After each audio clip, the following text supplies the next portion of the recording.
Hey, good morning, everybody. You guys having a good time already? That was good worship, wasn't that? I love Sundays.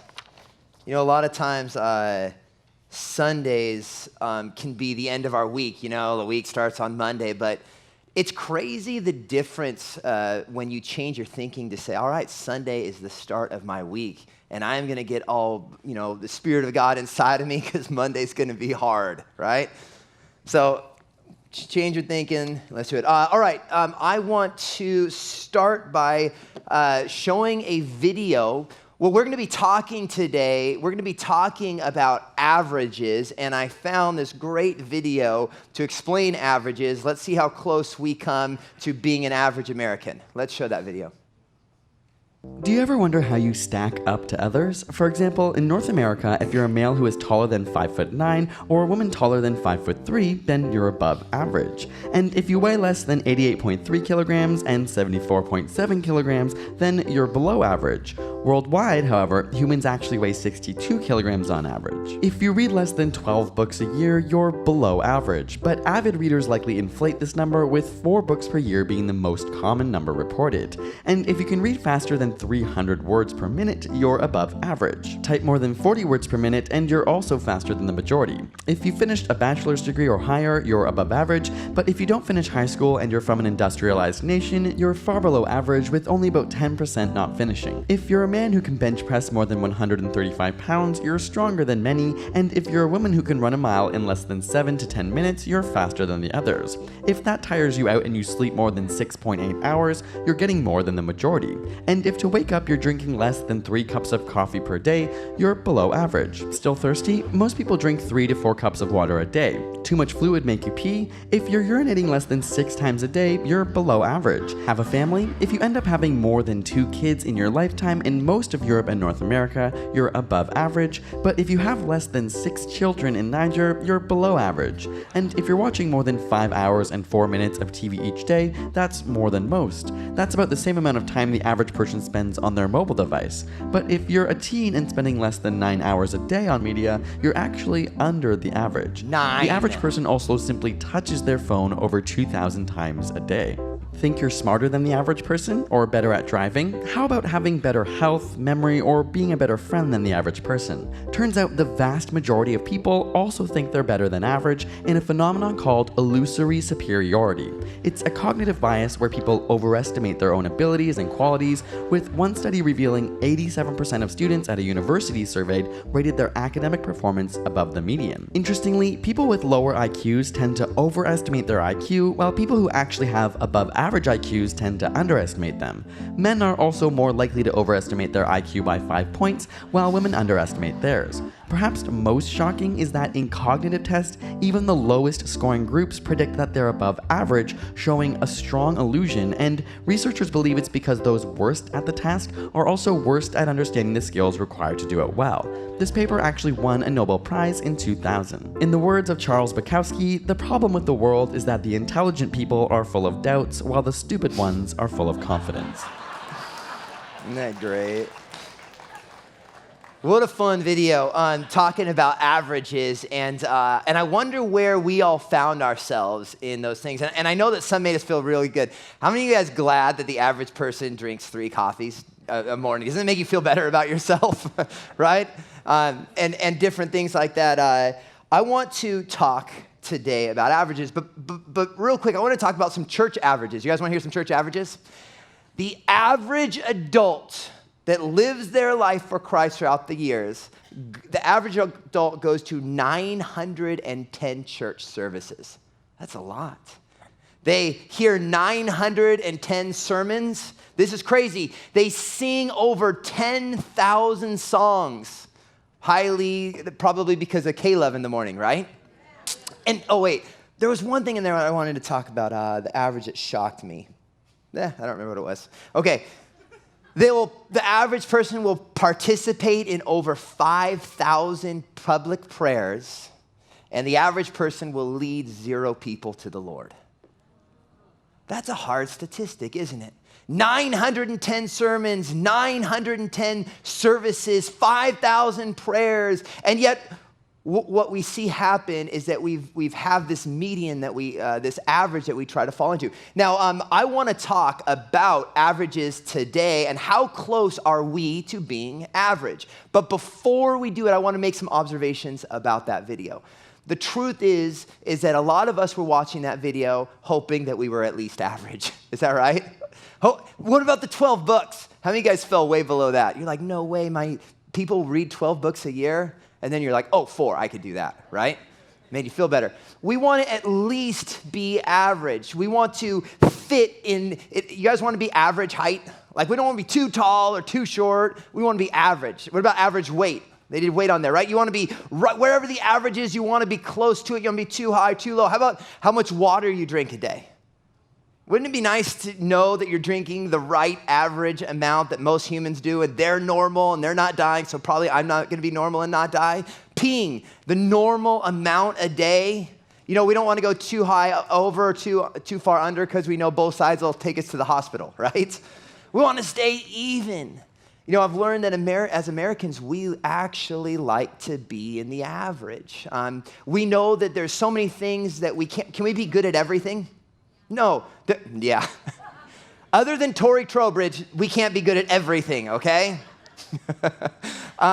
We get to choose what we're good at, but we also have to choose at what we're not going to excel in.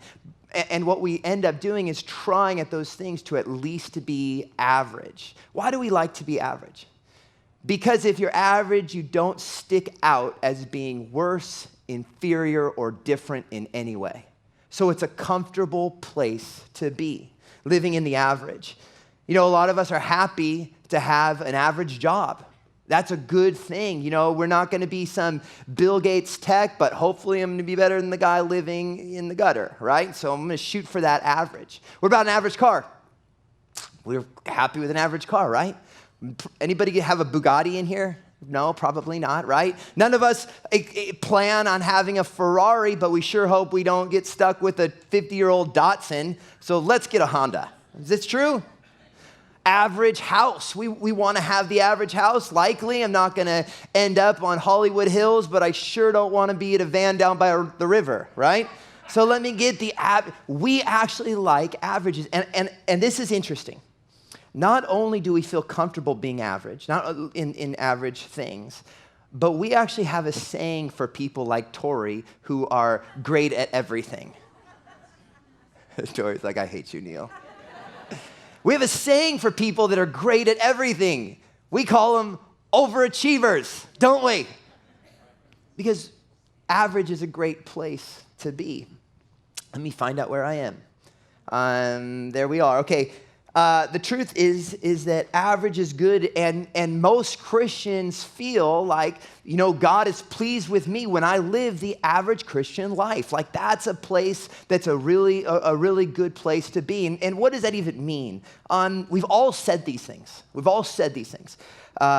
know, I may not be the best spouse, but man, am I better than a lot of people I know. You guys all, we've said these things, right? Oh, I may not be the best parent, but you know, I am really good when I compare myself to a couple of my neighbors and my coworkers, right? I'm better than most. My kids are lucky. I may not be the best Christian, but I'm not the worst, and I'm pretty good when I look around at other people. We look at people like Mark and like Dave and like Mike Van Meter, and we say, okay, I'm never going to be that type of Christian, but I can settle for Neil Hoffman. Like, I can do that. Like, I could live there, right? Whether we realize it or not, averages are actually something that we like as Americans and as Christians. It makes us feel comfortable that we're where we're supposed to be. But I've got a question. Does being average, right? Like, I can be average at golf. I can be average at a lot of things. Does being average follow the same rules with Christianity as it does with everything else? Right? It's okay to be average. I'm probably a below average driver, honestly, okay? And some of you are even worse than me. I've seen you out there with your foothill stickers, okay? Dang it. Oh, yes. Does following these averages that are okay in real life, does it constitute, can we bring it over to our Christian life? And that's what I want to look at today, is being the average Christian. What does God say about this? Now, let's do something. I'm going to take the word average out. Okay, we're going to throw that word away. We all know what that means. We understand that being average is a good thing, and a lot of times we shoot to be average. We're going to put a synonym in its place and see how it sounds. You guys, is that okay? I hate doing synonyms because sometimes when you place synonyms, all of a sudden you have a greater understanding of a situation, which we're going to do right now. So there's a synonym. It comes from the word median, which means average, and it's the word mediocre. Neil, why'd you have to throw the mediocre word in there? Does God care if we're average Christians? Well, let's ask it in this way. How about, are you a mediocre Christian? Is it okay to be an average Christian? Is it okay to be a mediocre Christian? Can we substitute another word right now? Say no. We're going to take that mediocre word. Let's put another word that means the exact same thing. Lukewarm. Not too hot, not too cold, right there in the middle. You know, we've lived our Christian lives and our American lives where average has actually been an okay thing. I mean, we don't want to be average in everything. We want to excel in some things, but we at least want to be average. Now let's put a new word into being a Christian. How many of you guys want to be lukewarm Christians? Right. Because you know I'm about to read a scripture about being lukewarm, don't you? Let's read the scripture right now first. Revelations 3, 15 through 16. This is actually as close in the Bible as we can come to finding God talk about being average, normal, mediocre, lukewarm. This is as close as we come. He says, I know your deeds. They are neither cold nor hot. I wish you were cold or hot. So because you are, what's that word?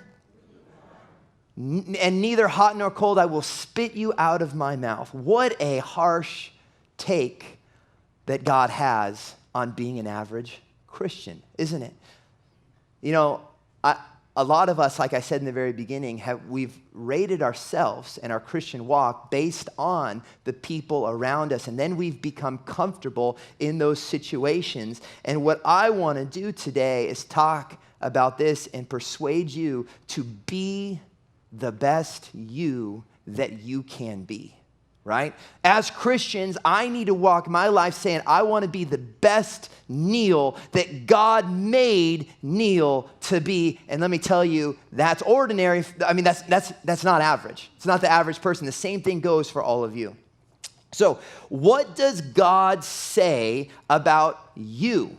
Are you average? What does he say about each one of us? I want to read this is the feel-good part of the message. You guys ready to hear what God says about you? It's way better than what we think about ourselves. Some of us think better. Okay, 1 Peter 2:9 says this, but you are a chosen race. You are a royal priesthood. You are a holy nation, a people for God's own possession. Do any of those seem average or normal? Do any of those things seem ordinary or common? What God puts inside of us is not ordinary, not average, not common, not mediocre. He does it so that you may, say, proclaim. Proclaim the excellencies of him who has called you out of darkness into light.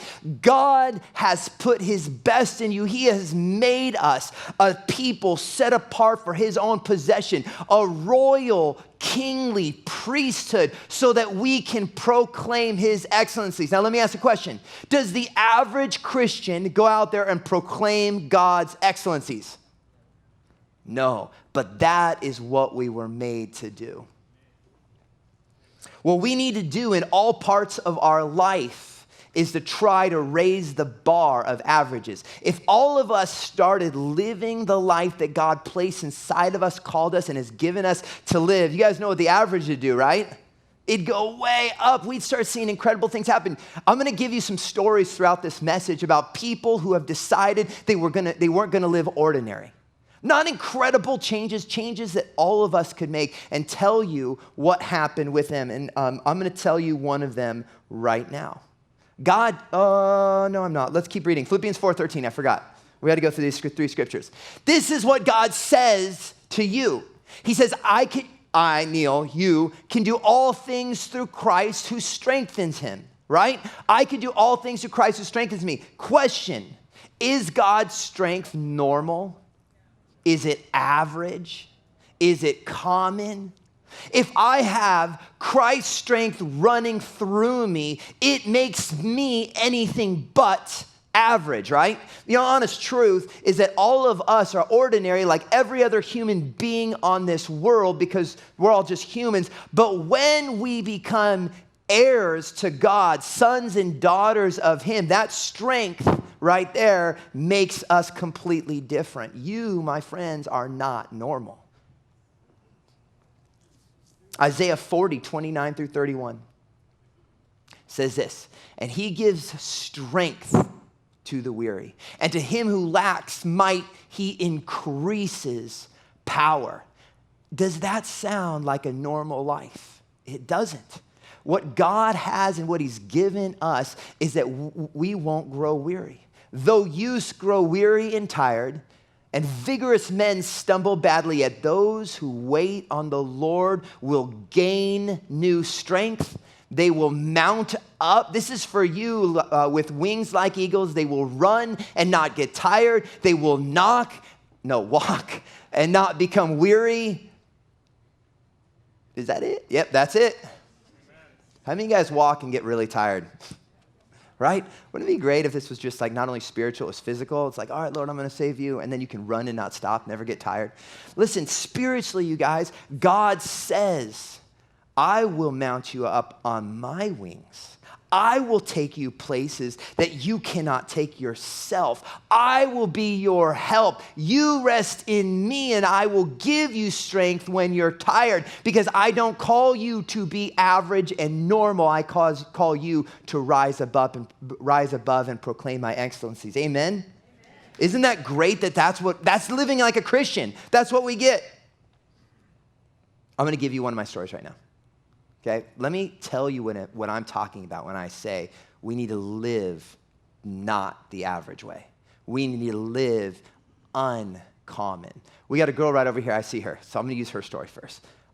She was at work. This is what it means. This is what I'm talking about not living normal. She's at work, and this guy comes into her work, and she, from the second he comes in, she knows the Lord just speaks to her. I need to get this guy's phone number. No, I'm kidding. That wasn't what she thought. I was kidding.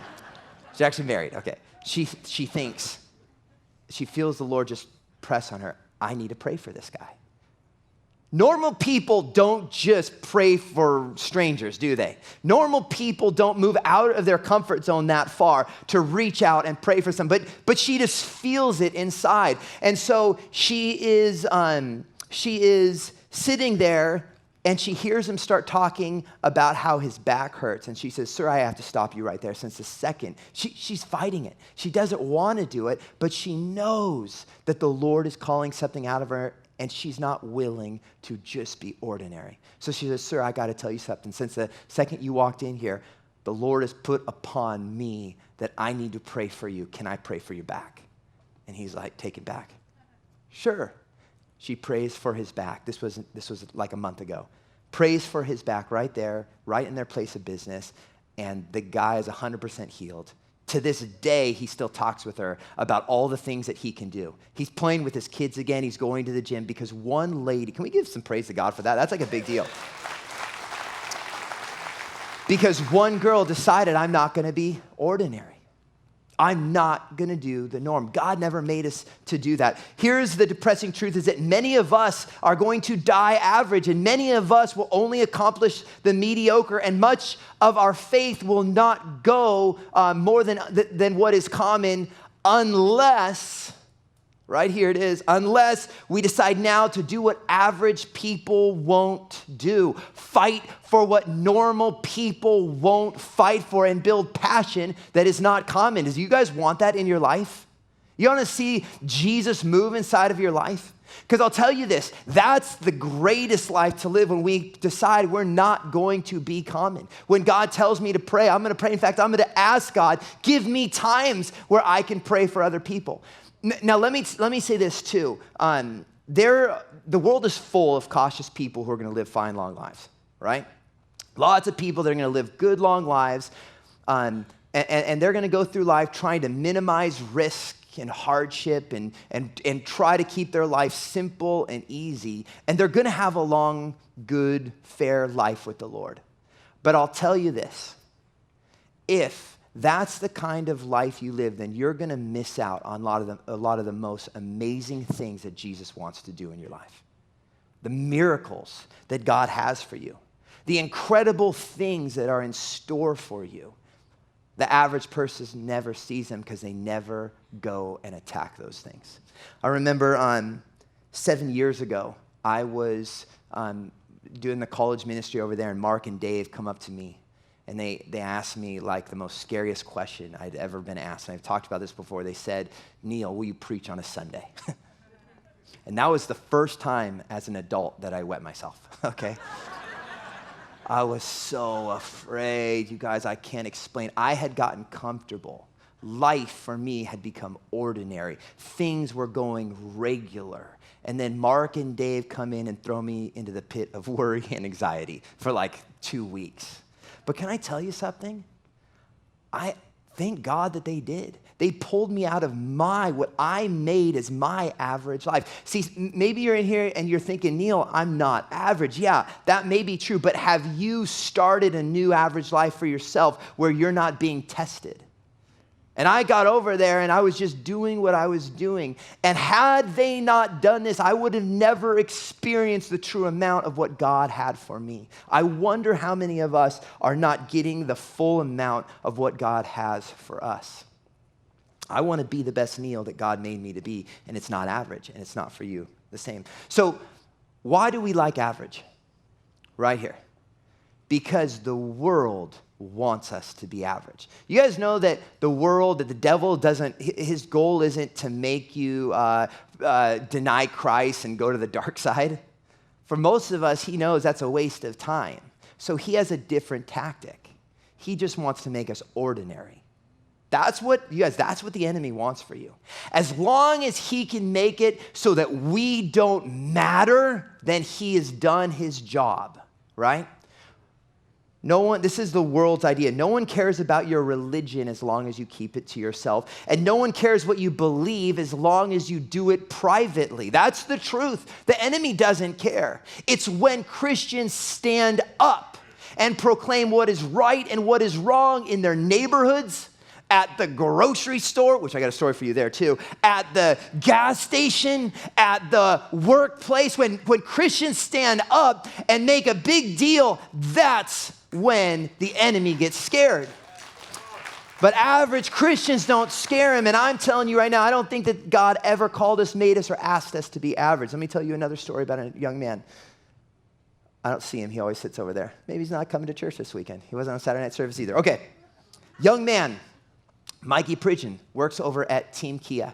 And he is over there, and him and I are meeting it one day. He's in management over there, and he says, I just feel like there's a lot more to what I should be doing than what I'm doing now. I'm managing my teams, but there just needs to be more. And so he decided, I'm not going to be the ordinary, whatever his title is over there. I'm not going to do the ordinary. I think God placed more inside of me. So him and his wife, they both work there, decided that they are going to do something that normal people wouldn't do. They decided we are going to have a prayer meeting every single Friday at that car dealership. Yeah, I know. I was thinking the same thing. I didn't know God shows up at car dealerships or DMVs. No, I'm kidding. So him and his wife go out and they go to every Christian they know, or professing Christian, or at one time said the word Jesus in a non-bad way, right? And they go to all of them, they ask them. And to this day, they're still having that Friday morning prayer meeting. It wasn't something outrageous that happened. It was just one person saying, I'm not going to be common.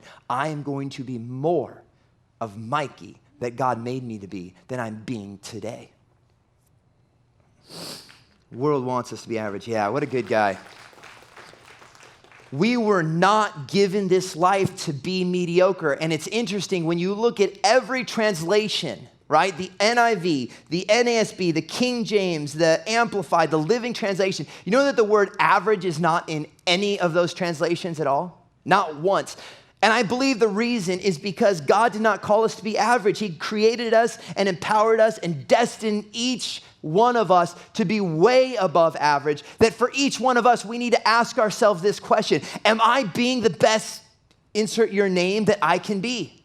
Am I living the best Neil that God created me to be? Or is there more for me? God says all this great stuff about us we already read. And the reason that God doesn't want us to be mediocre is because we're not mediocre. We have his power living inside of us. Gosh, time's going by. I want to give you another one. You guys want another story?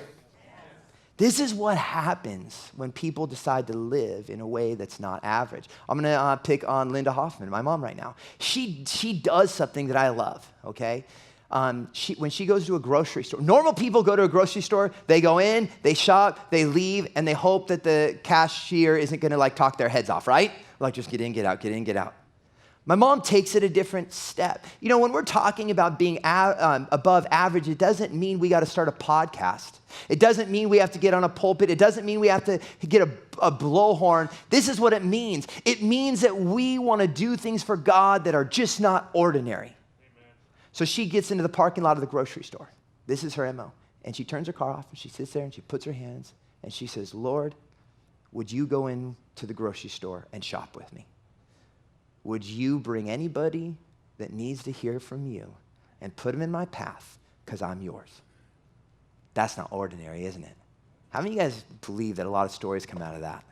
I'll tell you one quick one, okay? There's a lady, a Chaldean lady there, and she is doing the work, whatever she was doing, I think in the produce section. And she starts talking to my mom, and whammo, my mom feels God say, pray for her. So as this lady is kind of a little bit complaining about what's going on, she says, you know what, ma'am, can I stop you right now? Can I just pray for you? Normal people don't do that to strangers at a grocery store that are working, right? She prays for her. She starts praying, and she said that the lady had no idea. She doesn't not a Christian. Heather, my mom says it's the cone of silence. She put her hands like this because she knew you're supposed to do something like this when you prayed. So she does this, and my mom starts praying for her, and she said, Neil, it was like everything drowned out, and just the power and presence of God came over us right there. And I felt the compassion for her. And she's like right there in the middle of the grocery store, and people walking around, the Spirit of God met us. And the second they got done praying, the lady says, what was that? She felt something, and my mom says, that was Jesus. He's calling you. He wants you. Isn't that incredible what happens when we live not average? Okay, I'm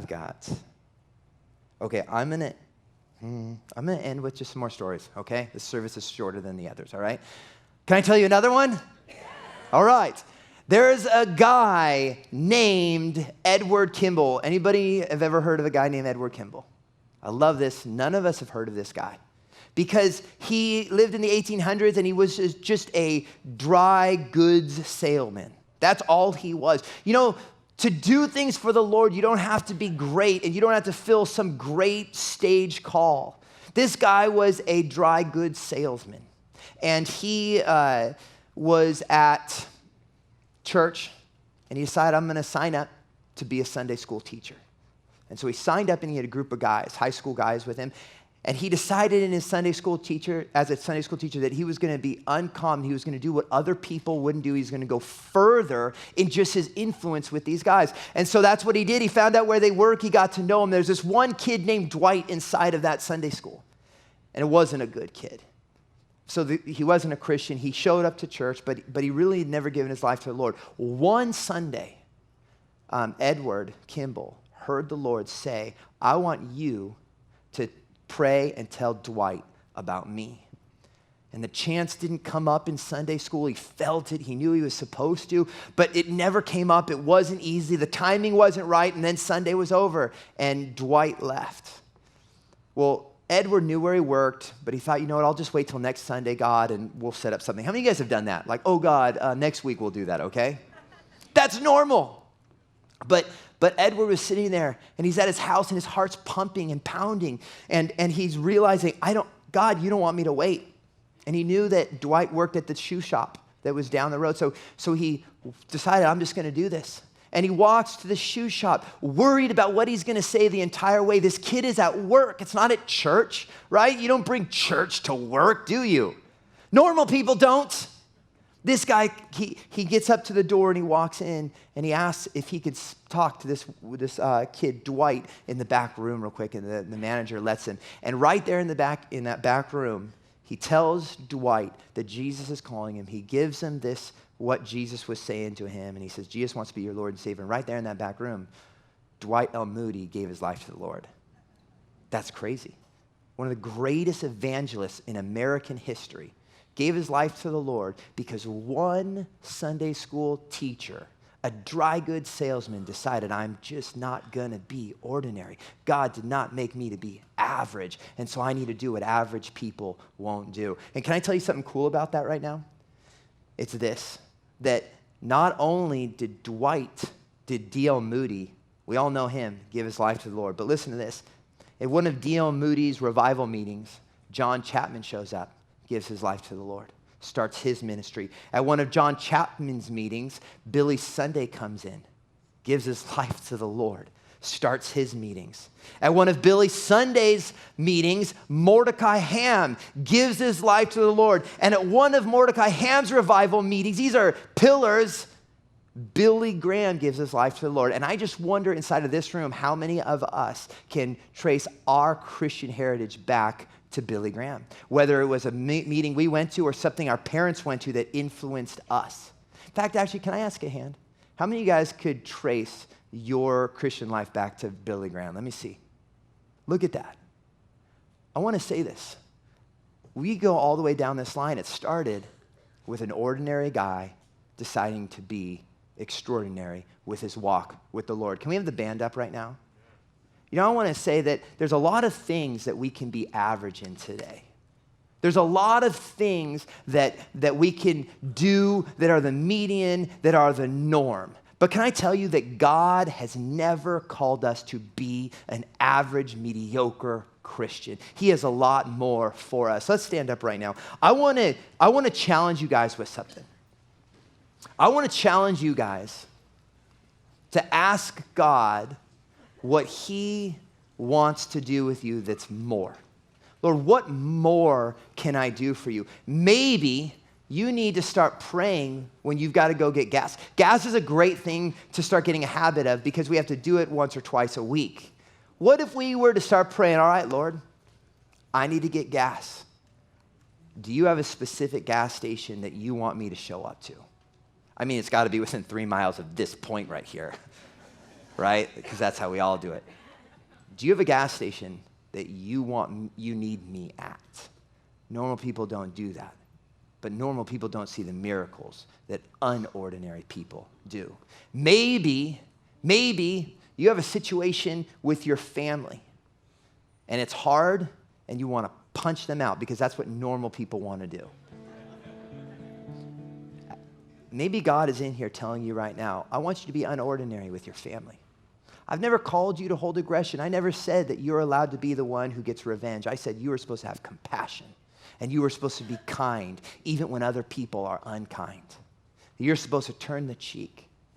Average people don't do that, but average people don't see the miracles of God inside of their lives like unaverage people do. I don't know what's placed before you, but I want to encourage you today. Let's leave here extraordinary. Let's get into our car. Say, Lord, I know that people at my neighborhood may not really realize I'm a Christian. So I'm going to get home today. I'm going to open up all my windows and I'm going to scream out, I'm a Christian. No, I'm going to turn worship music on really loud. I'm going to start doing things that would let other people know that I'm the Ned Flanders of their neighborhood. I am the Christian. I've told stories about what have happened in my neighborhood, you guys. How a lady knocked on my door, came inside and said, I know you guys are Christians and I need Jesus. Because when you live in a way that God has called you to live, that's not average, it's not ordinary, lives around us get changed. Amen? So here's what we're going to do. We're going to go right into the altar call. We're going to worship this song. I want you can come up for any need you have at all whatsoever, okay? Anything going on. You have a hurt knee you want prayer for. Be on average. Come up and get prayer and see what God will do. Never know when it's going to happen, when he's going to heal you. But I want to give a special one. If you're in here and your heart's been pricked and you're saying, I want those stories to be my stories. I want to do those things, and I want to encourage you guys to come up, because in order to do those things, we need something. We need to have ears that hear the Lord that are not average. Average ears hear audible. I want to hear spiritual. Maybe you need to come up and you need to say, Lord, I want to live in a way that is not normal, and I want to see you work in ways that are not normal. So would you give me ears that are not normal so I can see what eyes and ears don't see and hear? I want you to come up here too. So we're going to pray and then you can respond. Father, Lord, thank you so much that you have our lives in your hands, that you have plans for us, that we are not ordinary or average. When you come on us, we are extraordinary in what we can do. Empower us this week to live ways that are not normal. Amen.